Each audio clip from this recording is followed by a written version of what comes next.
আসসালামু আলাইকুম। আবারও আমার চ্যানেলে নতুন একটি ভিডিও দেখার জন্য সবাইকে অনেক অনেক স্বাগত জানাচ্ছি। আজ আমি একটা খুবই সাধারণ একটা রেসিপি বানাবো, অমলেট বানাবো। অমলেটটা আমরা রোজই খাই, তবে আজকে আমি একটু আলাদা রকম অন্য স্বাদে অন্য স্টাইলে অমলেটটা বানাবো। তো চলো পুরো ভিডিওটি দেখতে থাকো, আশা করি খুব ভালো লাগবে। তো প্রথমে আমি একটা বড় সাইজের পেঁয়াজ নিয়েছি, দিয়ে আমি গোল গোল করে কেটে নিয়েছি। এবার আমি এগুলো রিংগুলো ছাড়িয়ে নেব। দেখো ছাড়িয়ে নিয়েছি আমি এগুলো রিংগুলো, এইগুলো দিয়ে আমি অমলেটটা বানাবো। অমলেট বানানোর জন্য আমি যে উপকরণগুলো নিয়েছি, ডিম নিয়েছি একটা, টমেটো কুচি করে রেখেছি, ওখানে আমি একটা মতো কাঁচা লঙ্কা নিয়েছি, নুন, হলুদ আর লঙ্কা গুঁড়ো, আর এদিকে একটা বড় সাইজের পেঁয়াজ আমি গোল গোল করে কেটে রেখেছি। আবারও আমি একটা বড় সাইজের পেঁয়াজ কুচি কুচি করে আলাদা জায়গায় আমি কেটে রেখেছি। এটা দিয়ে অমলেটটা তৈরি হবে। প্রথমে আমি ডিমটা ভেঙে নেব, পেঁয়াজের মধ্যে দিয়ে দিলাম। এবার নুন দেব, লঙ্কা গুঁড়ো,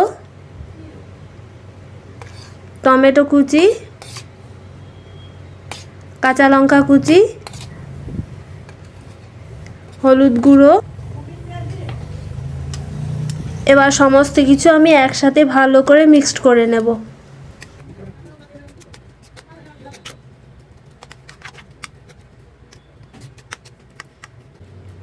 মিশ্রণটি তৈরি হয়ে গেছে, কড়াইও গরম হয়ে গেছে।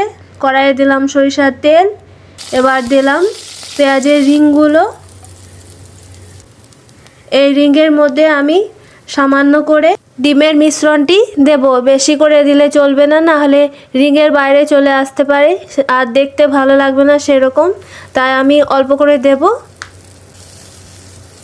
একটা পিঠ হয়ে গেছে, আমি উল্টে দিলাম। এভাবে আমি অমলেটগুলো দুই পিঠ ভেজে নেব।